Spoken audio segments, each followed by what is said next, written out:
many of you, an introduction for Rudy Turkal is not necessary. He's a local icon, and he's certainly one of my dearest friends. He's a passionate collector of Massillon photographs and paper ephemera advertising. He knows Massillon history inside and out, especially businesses and West Side stories. He's had careers in teaching, banking, and marketing. And he's the co-host of Massillon Magazine, among other broadcasting opportunities. But most of us know him for his selfless volunteer work around the community with the Lions Club and its annual show, the old 4th of July picnic in the park, the Cruise on In and dance party, and more than 24 downtown Massillon events during Massillon's 175th birthday. We spent a lot of time together that year, didn't we? And of course, he roasts the pig for us here every year for the island party. He has entertained us heartily several times before here for brown bag lunches, and aren't we glad to have him back again? Rudy Turkal.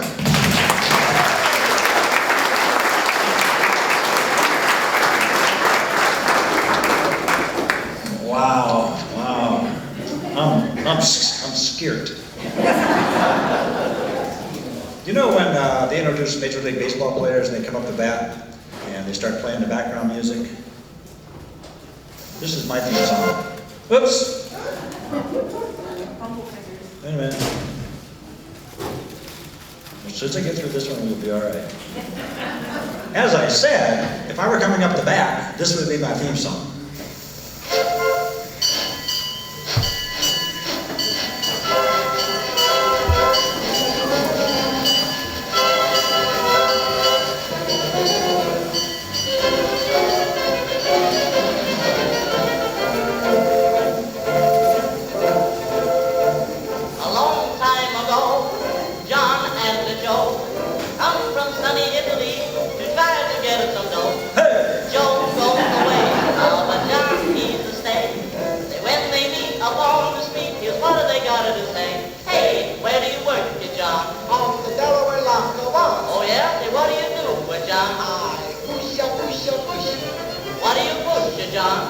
I push the truck.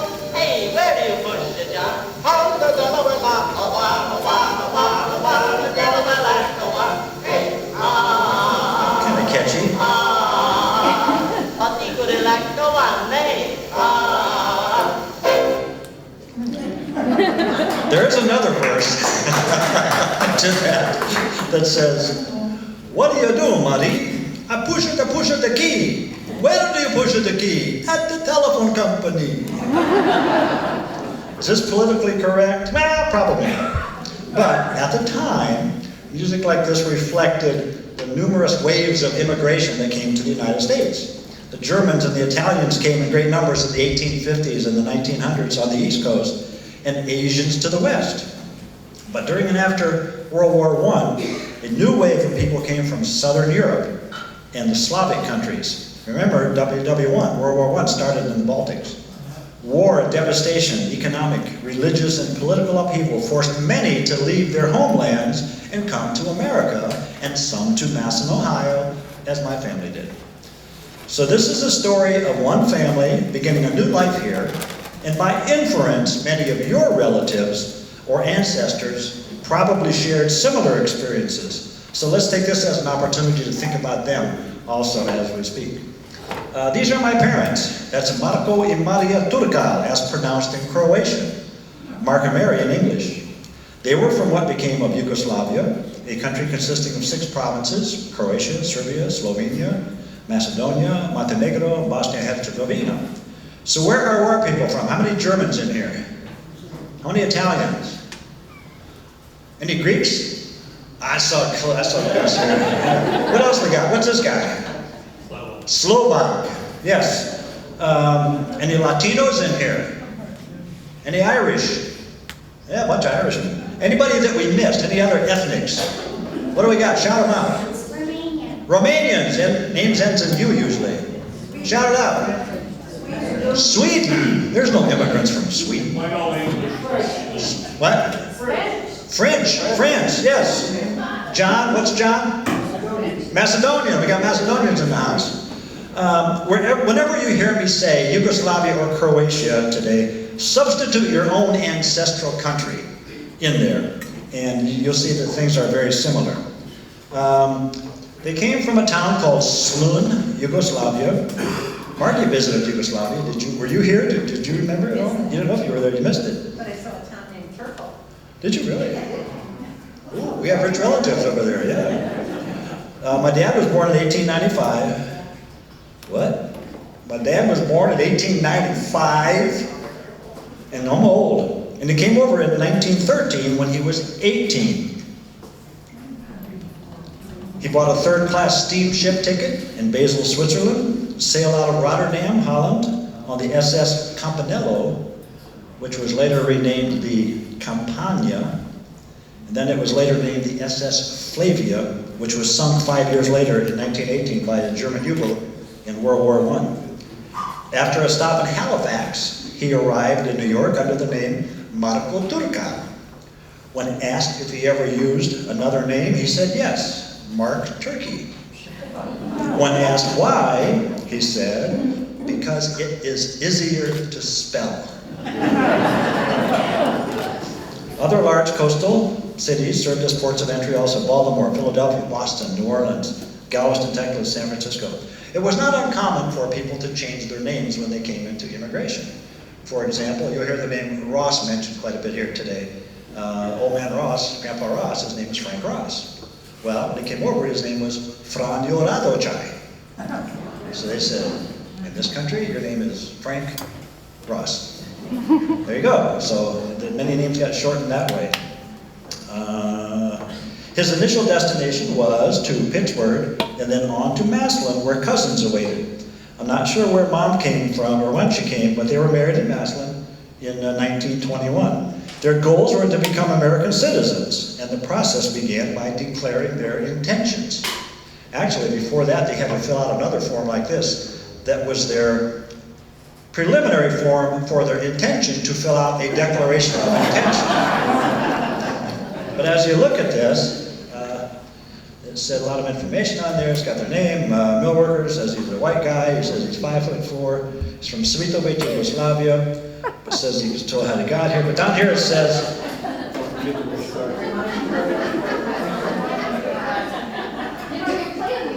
what did I do? Windows needs to update right now.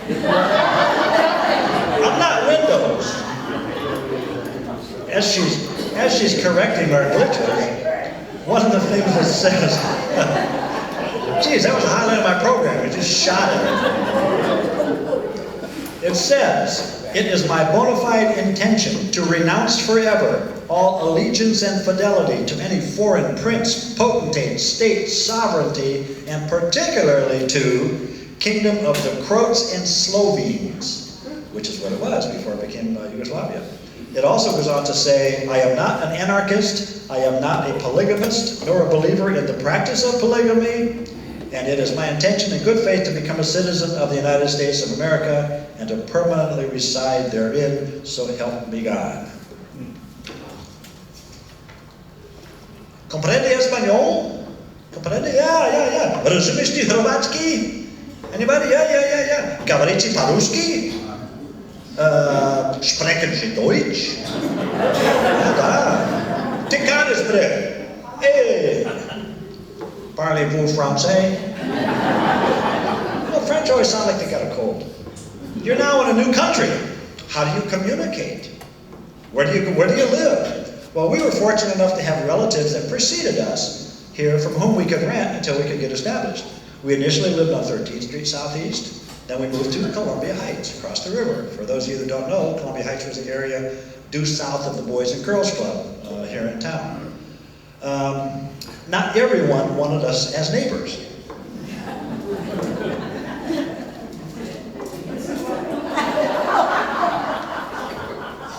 Did I do something again? What'd I do? There I am. I think I'm okay. Yes. Okay, not everybody wanted us as neighbors. For example, this is a thing from Columbia Heights, Ohio. It says, an hour of scrutiny of its passing throngs gives proof that it is the melting pot of every nationality upon the globe. The faces of the passerby are cut and scarred from knife wounds, twitching from the constant use of dope. Eyes bloodshot, swollen from rotten booze. Constant card playing under the green shaded lights of the gambling rooms. Columbia Heights today presents a different picture, but they sent a sheriff up there. The leering, smooth foreigners being taught a little respect for our laws. That was Columbia Heights. Also, there were some things called deed restrictions, which said, in a lot of neighborhoods, here for example, this is a neighborhood in Massillon, and it said, at no time shall any of the land included in allotment or any building erected thereon be occupied by any person or persons of African, Chinese, or Japanese descent, or foreigners, or by a person of any race except people of the Caucasian race for a period of 50 years. But this is not to include or prevent occupancy by such people as a domestic servant while employed in or about the premises. So I could work there, but I couldn't live there. So, when I talk about foreigners, I include black people too. Now technically they're not immigrants since they were here already, but many moved up here from the South for the same reasons. They lived among us and explored or experienced similar situations. I was showing this slide one time to a group, and there was a man in the audience named Ernie Russell. Ernie was a black man. And I looked over at him, and the tears were streaming down his eyes. And I said, Ernie, what's up? He said, Rudy, when my parents came up here from Mississippi or Alabama, wherever it was, that would have been the first sight they saw when they got off of the train. You probably didn't have money, so housing had to be inexpensive. You had to be walkable to work or to the bus line. Since most of the industries that hired labor, which is what most of us were on the southwest and southeast sides of town, most of us settled in those areas. Now, if you're looking you want to kill a little bit of time sometime, get a city directory. Feel free to look through this one too. Thumb through it, look at the names. Chances are if you see a name that ends in itch, ski, off, Garcia, Greek-sounding name, they probably live on the west side. To be a little more specific, the west side if you look at any of the Republic Steel names, and the reason why I say that, the officers of the Central Steel were guys like Geiger, Griffiths, Webb, Neal. Those are all west side names. Look at those street names in here, and look down through the names on those streets. You're going to see an awful lot of foreign guys and gals.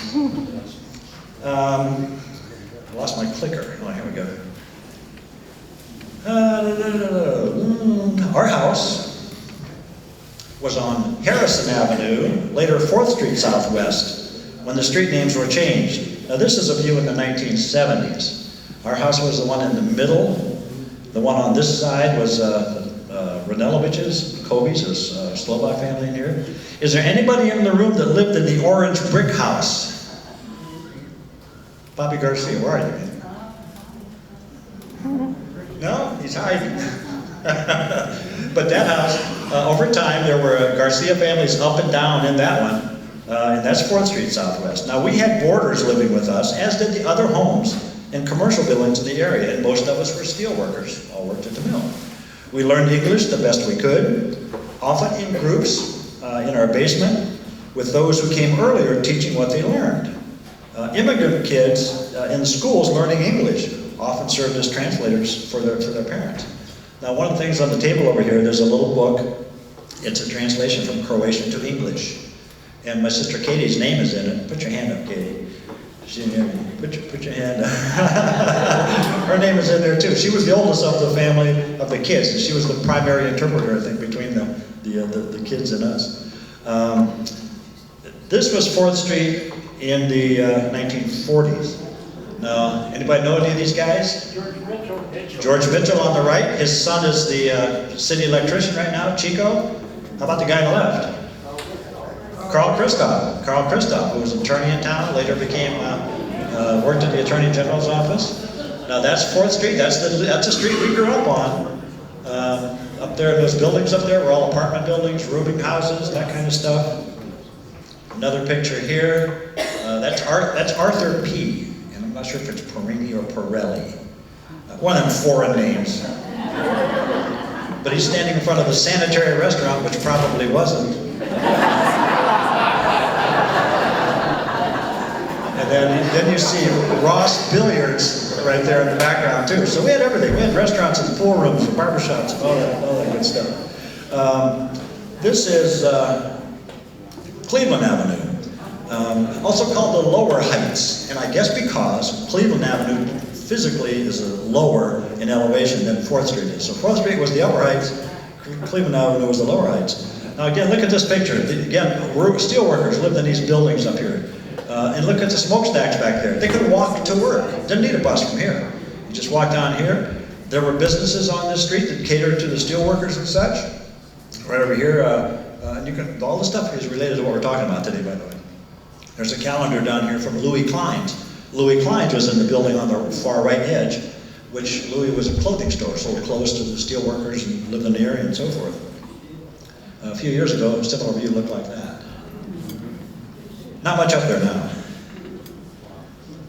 Notice the Albanian coffee shop there. That later became the Chicago grocery store owned by Bill Hammett's family. The L. Floki Hammett grocery store. We all had gardens. We bought our seed at the West Side Flour Mill, which later became Ceres Supply. And we bought feed for our chickens. That's me and my brother in front of our new chicken coop. To save money, we shaved our heads in the summer.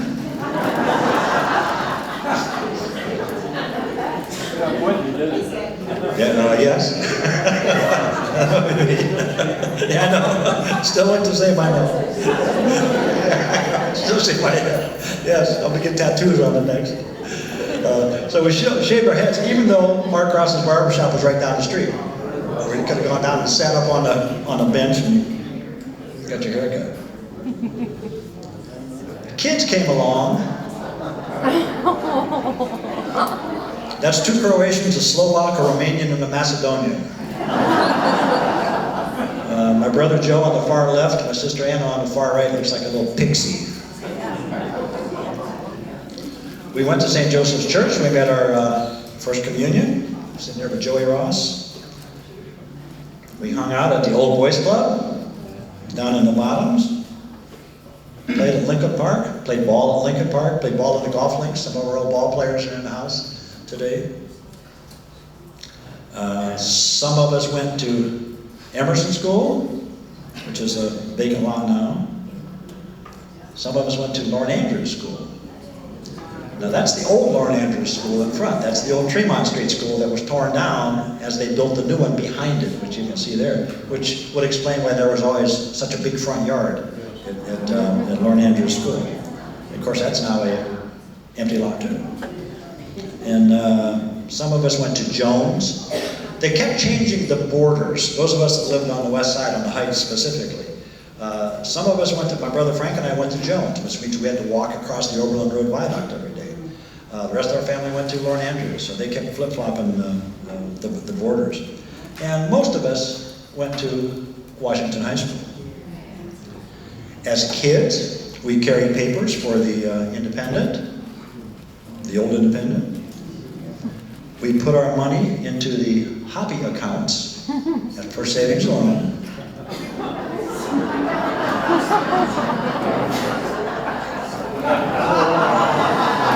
That is a Hopalong Cassidy savings account from the First Savings and Loan Company. I was looking for this forever, and I finally got one. This is one of my prized possessions. Do not let anyone steal my hobby bank.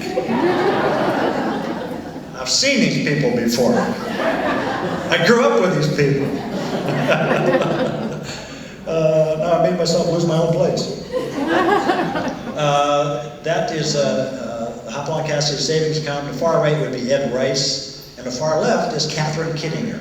Anybody knows Kitty? That was in First Savings and Loan, which is the building now where Huntington Bank is. The mayor's office is on the 2nd floor. Right inside. Ah, it's right there. Yeah. That was all remodeled in 1959. I used to work in this building. I worked for First Savings. In 1959, they remodeled it, took off the columns, drove the columns away in the back of a semi-truck, covered it all with marble slabs so it looked like a Rubik's Cube. And then one day in my office, and a guy walks in there and he says, hey, he says, I got the clock that used to hang on the front of your building. There. I said, yeah? You want to get rid of it? No. Get out of my office. But yes, that's been all remodeled there. But yes, that was our, and that was the bank that financed a lot of our homes too, especially us West Siders. Where'd I go here? We had to support ourselves. First thing is wrong. Oh, there we go. We butchered our own meat. That's my dad. Big hunk of meat hanging in the backyard. We occasionally grew tobacco on there. That's my dad growing tobacco on our lot on 9th Street Southwest. And there I am with him. We grew this for our own use. Whether he sold it or not, was my dad a bootlegger? I have no idea. I was just a little kid. Smoking tobacco. What's that? Smoking the tobacco. Yes, smoking the tobacco, probably. Quality control. Yeah. But we used to grow tobacco in the lot that we owned up on 9th Street Southwest, which is where the church is up there right now, up on 9th Street. We had to support ourselves. Where do we work? Well, if you lived on the southeast side and walked down the hill on 3rd Street, turn right at the tracks, you might be going to work at the Massillon Bridge Company, which later became Peerless Draw and Steel, who used to have lots of picnics evidently, because they had picnics at Oakville Park, they had picnics at Myers Lake. Later became Union Draw and Steel. If you walked across the old Oberlin Road Viaduct from the southeast side, you would have walked right past this building. This is the offices of the Central Steel Company, and later Republic Steel. Anybody ever work in this building? Okay, a few of you did, okay. This, of course, Republic Steel became a lot of other things later. It's one of their largest. Used to have any dances in here? In the cafeteria? Ballroom. There's the cafeteria. Anybody remember the cafeteria in this room? Yeah? All right. Wow. I love this picture. I think it's great. This was the office building being guarded in the 1937 steel strike, in which one person was killed, several injured. My dad was arrested in that strike. And this is soldiers guarding the Union Hall down on Cleveland Avenue Southwest after the strike. Here's a typical work crew back in the day. Now, that's my dad's work crew. That's him on the far right, at the bottom. There's a guy named Pete Bottage above him. There's a lot of immigrants in there. But I was honored because Margie Vogt, this lady over here, on one of her books, she used that picture as a kind of in the background on her book. Then, if you turn the book on its edge, my dad's picture's right here on the edge. So if you walk in a bookstore, you saw 50 of these things all lined up. There's 50 pictures that his old hunky works at the mill. Works on the outside. Thank you very much. Thank you very much. That was very sweet. I also hit the mic with my book. With your book. Your book. I love this next picture. What are we looking at here? Yeah, that's Republic Steel, taken from the high up on that office building. But I mean, look at all the cars in the parking lot. Look at the smoke coming out. I think at one time when I was a kid, I counted like 18 smokestacks coming out of the top up there. There's someone walking to work in the picture. You can see the bus in the parking lot to the right, bringing people to work in there. Also in that complex down there was Enterprise Aluminum over time, American Stamping and Enameling. These were all companies that hired people who used labor before. And a lot of us were labor machinists, that kind of stuff. The Eaton plants were also big hirers of us immigrants. There's the Eaton plant number 1. This is number 2 down by the bottoms, down at the end of 6th Street down here. Anybody work here? Anybody work in any of the Eaton plants or family? Nobody?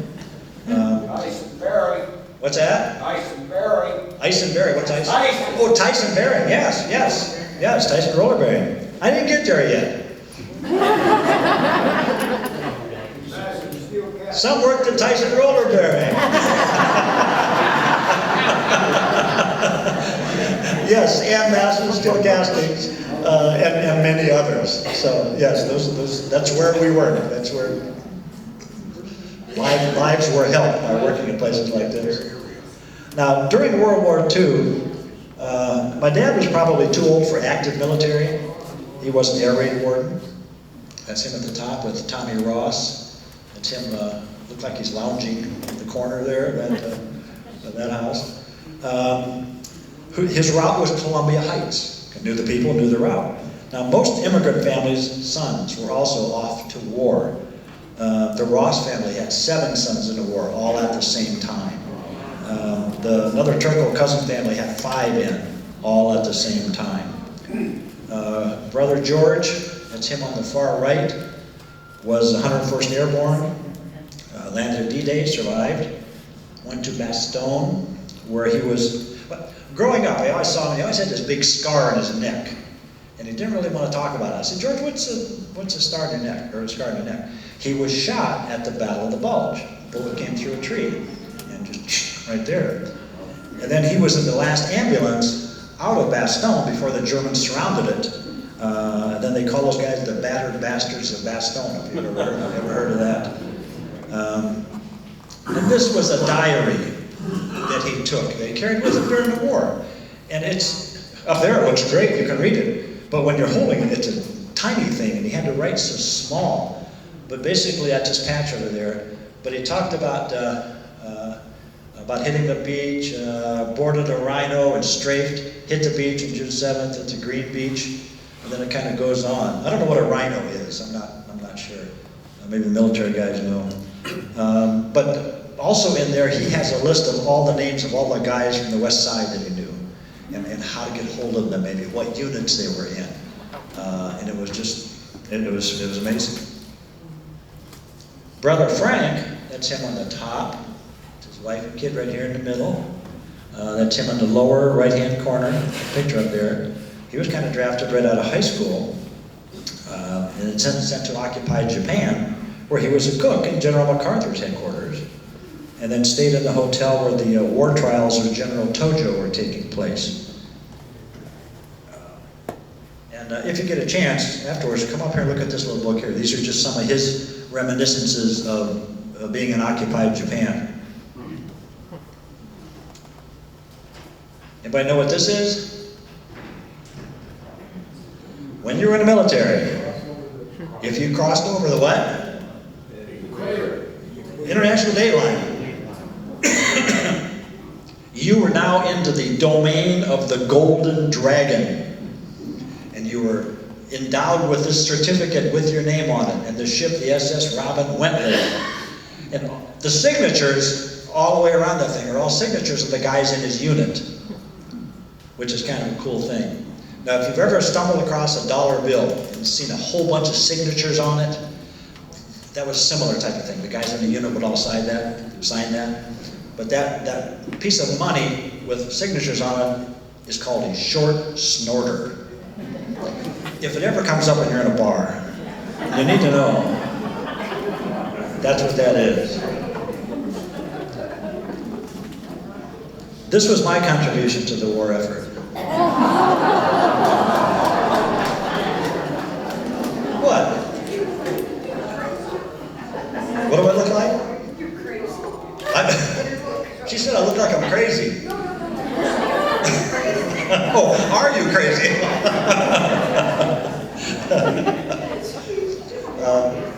Ethnic clubs abounded. These were places where you could still speak the more comfortable mother language. Wait a minute.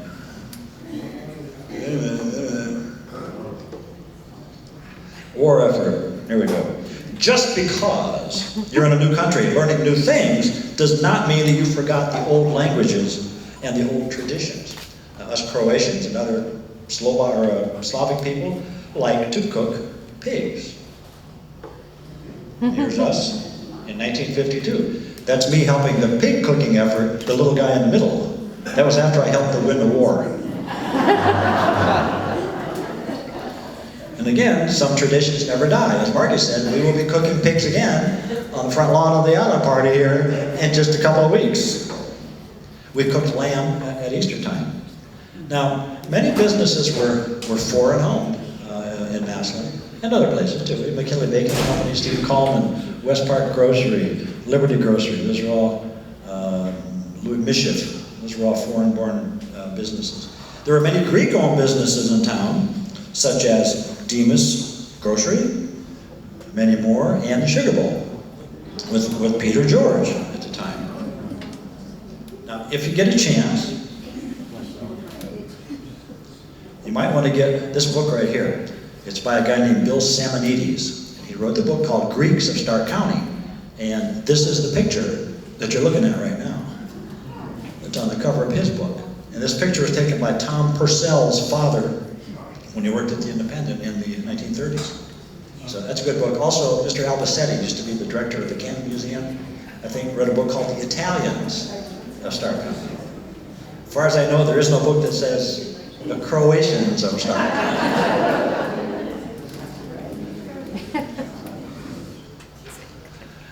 Ethnic clubs abounded. These were places where you could still speak the more comfortable mother tongue. The Albanians had this place on McKinley Avenue, Southwest. This is a crime scene photo. You see the dotted line coming out. The guy was shot or stabbed inside there. And he died where the X is, but ignore that. I don't know what Vi was. But you can see on the other side the Italo-American Club. That was one of the places that the Italo-American Club was. Before ultimately, they moved to 9th Street Southwest, which is where this bowling shirt is. It's in my office, because my office is in the building, which is now Sant'Angelo's Party Center, which used to be the Italian-American Club back in the day. Now speaking of bowling, if you ever wondered where the steel mills were in this country, just look to where the Croatians used to hold their bowling tournaments. Pittsburgh, Youngstown, Cleveland, Gary, Detroit, Chicago, Minneapolis, Omaha. I don't know where the steel mills were in Omaha. They call these match books girlies. But the American Slovak Club is mentioned there. They got beer, wine, they're on Tremont Southwest. That's upside down, it says the Honey Club. And again, that was on the corner of Duncan and Neal, and it's still there. And I like the one on the far side. It says the Duncan Inn. If you read it upside down, John, the owner, says, "Let's all try to be Americans. And I sell the most of the best for the least." So, it's patriotic merchandising. So good for him. Now, churches and fraternal groups, they still spoke in the mother tongue. Here's some ribbons, for example. The one on the far left is from the Kuzavoda Lodge, which was the Romanians. Romanians? Yeah, there's some Romanians. Church German was spoken in most of the churches, I think, in Massillon. St. Barb's, St. Mary's, those were all German-oriented. The atlases from 1870, 1875, 1896, all written in English and German. But in the middle there is from St. Joseph's Church in Massillon. On the far right is another ribbon from something called the Glück auf Bund. I don't know what that means. Bund means like organization or society. But yeah, we all these ribbons are beautiful. They wore these to their meetings. Then when they went to the funerals, they flipped them over because they were black for mourning on the backsides of them. So yeah, it's efficient. Of course, we have like St. George's Greek Church still down the street. There's still Greek and Italian fests in Canton all the time. The Romanians have a festival in Canton, the Romanian churches. Mark Ross is still, that's a business card, it's awful big there. It's like a billboard. Mark Ross played ethnic music on WTIG on Sunday mornings. He listened to polkas there. But picnics and dances, they were the most fun social events for all of us ethnics. Here's a big Croatian picnic somewhere in Massillon. Don't know where, but it was in 1926. The Albanians held their picnics at the Transylvania Gardens on Southway Street, which was also called the South Camp Massillon Road, Southway today. What I didn't realize is if you look at a 1948 Stark County map, there is a park called Transylvania Gardens Park. How many bars have a park named after them? Now we held our picnics at Brookfield Lake. And here in this poster it says June 29, 1941, at Brookfield Lake Picnic Grounds, Massillon, Ohio. Refreshments, sandwiches, roast lamb and drinks. Duke Duty is playing. But once you see the free bus service, the bus will pick you up on 13th Street, Cleveland Street, 4th Street, McKinley Avenue, Neal and Duncan. Tells you where all the Croatians are. At the very bottom, you can't see it, it says admission 25 cents, that little thing at the bottom. If this was an eye test, anybody read that at the bottom? Can you read it? Anybody read it? What's it say? 25 cents. No, below that. Made in China. It's not made in China. It says Turkey print. My brother printed them while he was in high school. At the time, our name was Turkey, and he printed up when he was in Doc Himes's printing class at Washington High School. Okay. Here's another Brookfield Lake picture right here. Some of the musicians, that's John Turkal up there on the far right, Etchy Turkal right next to him. There's some Bogoviches in there, Denny Ross is in there, there's some Smurs in there, and those were just wonderful events. We also had our picnics on the Matasich farm in Navarre, which was down around where the Neomodal is right now. But to get to it at the time, you went down the end of Henry Street, I think. At the time, there was a creek down there, and you had to drive through the creek, then up into the woods where the pavilion was for the picnics, unless the creek was too high. Then you parked on this side of the creek, and then you walked across the footbridge and walked up to the picnic up there. We also used St. George's picnic grounds in North Camp. When we cooked up there at St. George's, they had, at the time, we had 4 spits, 1, 2, 3, 4, 2 poles, each one was chain driven. For the picnics, we're cooking lambs, 2, 4, 6, 8 at a time. Ones at the bottom are done, you pull them out, drop them down, 2 fresh ones on top. Hot lamb all day long, you go over to it, they butcher it up on a butcher block with a big thing, you sold it to you by the pound, they give you a loaf of bread and a handful of onions. You go over to the bar and cash your ticket, and you had a wonderful time. As I recall. I couldn't drink, I was pretty young. Music, orchestras. My dad was in a band. That's him in the back row on the left. One looks a little bit like Heinrich Himmler. Don't know who the 2 kids are in the front. This was another band he was in. That's my dad on the far right, Mark Turkal. Tom Turkal, Mark Ross on the bass. Uncle Briga is on the far left. Some of the old West Siders remember Uncle Briga. Now the bands that we played, the stringed instruments, they were all very similar to the bluegrass instruments and mariachi, except for the languages. And the Mexicans had bigger guitars, and they had these cool hats.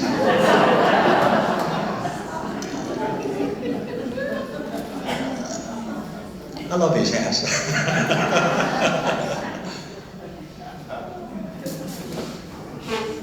Thought that would get a bigger laugh. A bigger head, yeah. There was a place called Coleman Hall. In the basement of the Coleman grocery store was another popular spot for dances and weddings. Here you see a CFU, a Speech Croatian Fraternal Union. Sponsored by the CFU Lodge, number 600. That's the one that we belong to. That's the one that my wife is currently, put your hand up, I have my wife. She's currently the treasurer of the Croatian Lodge. Speaks absolutely no Croatian, which is not uncommon nowadays because the old timers are gone and the language kind of dissipates over time. But that was Coleman's Hall at Walnut and 15th Street Southeast. That is now just an empty lot. I like this one here too because you can't read a word of it. It says, Ljubitelji zabave. Don't know what that means, but you see it says, Coleman Hall, at Coleman Hall, at 15th Street in Walnut. Svirati se tamburica orchestra. There's going to be a tamburica orchestra playing. But down here it says, Hrvate, Srbe, Bugare, Ostale, Slavin i Macedonce. Those are the groups that are being invited to the Croatian picnic. So, Hrvates, Croatians, Srbe, Serbians, Bugare, Bulgarians, Ostale, I don't know what they are. Slovenians, and Macedonians, you're all invited to the Croatian picnic. We don't hate you like people think we do. Evidently, on 4th Street Southwest, where we grew up, there was also the Jug American Club at 1121. Bobby, that was your old address, wasn't it? Yeah. So you live, there's a good Mexican boy living in where the Croatian American used to have picnics. See? Yeah, how much was it? 15 cents. Let's help bring the boys home for Christmas. Yes, absolutely. I was too young, this is before me. You know, every nationality has its favorite beverage. We like Slivovitz, which was a Yugoslav plum brandy. What was yours? What other ethnic groups? Gus, what'd you guys drink? What did the Greeks drink? Ouzo? Kind of licorice flavored? What else? Anybody else, any ethnic drinks? No? I don't know any other drinks. This New Year's dance featured a band called Mladi Jugovici, which means young Jugovicis. I don't know what Jugovici means. But it was at Coleman's Hall in 1940. Tambourine Orchestra, also Nickelodeon Swing. The public is invited. Here are those guys, December 31st, 1942. U Hrvatskom domu, at the Croatian home on Brady Avenue in Barberton. Početak zabave starts at 6:30 at night. You have guys like Jock Pribbage on the far left. You have a guy by the name of Nervo on the far right. There's a Tom Turkal in the middle. Here's the business card. Look at the names. George Mady, Mike Rogic, Nick Turkal, Pete Radakovich, Jock Pribbage. You see the name Nervo? There are sons or grandsons of that Nervo that are now featured in a band called That's where it comes from. It's in our genes. Here's another Mark Ross band. Mark Ross, Jock Pribbage on the rail, dressed up for this one. That's Rudy Kolich on the far left. That's their business card there. So, here they were. After years of living, adapting to a new world, raising a family, passing the citizenship test, they were now proud Americans. My dad's citizenship paper, and I'll have up here, you can look at them later. It's my mom's. These are their glasses that are up here on the table that you're looking at. I want to pass this thing around. Are you passing around, right? This is when they got their citizenship papers. This is the leather binder that it came in. Just pass it around, just get a feel for that. Just kind of feel the maybe the same, yeah, and I want that back. Yes. Yeah, hopefully you can feel the pride that they felt. I got enough time. I got 2 minutes? Oh, does anybody have any questions that I can maybe try to answer before we wrap it up? Yes? You showed those citizens the papers. Did they have to pay any money to get that? I don't know. I don't know. It was all handled through the courts, so I'm kind of guessing if there were just like maybe minor court fees, but I don't know. There's a judge in the back room. You'd have to ask him. Anybody else? Yes, sir. All of your family that emigrated to the United States, they changed their name to Turkal? Yes, ultimately. Yeah, luckily it was Turkey before me. It was Turkal before me. But I still get Rudy the Red-Nosed Reindeer, and Christmas and turkey and Thanksgiving. Yes, ma'am. They have to register at Ellis Island. It depends on where they came over. If they came in New York, they probably came through Ellis Island. There is a group in Canton or in Cleveland called the Croatian Historical Society, something like that. And the guy up there looked at my dad's records at one time, and he told me about the boat that he came over on and everything. But it told how much money he had in his pocket. all that good stuff. I'm not a genealogy guy, so I don't get that deep into it, but I kind of appreciate him telling me that. So, anybody else? Should I shut up now? I'm done. Feel free to come up and look at these things. So thank you very much.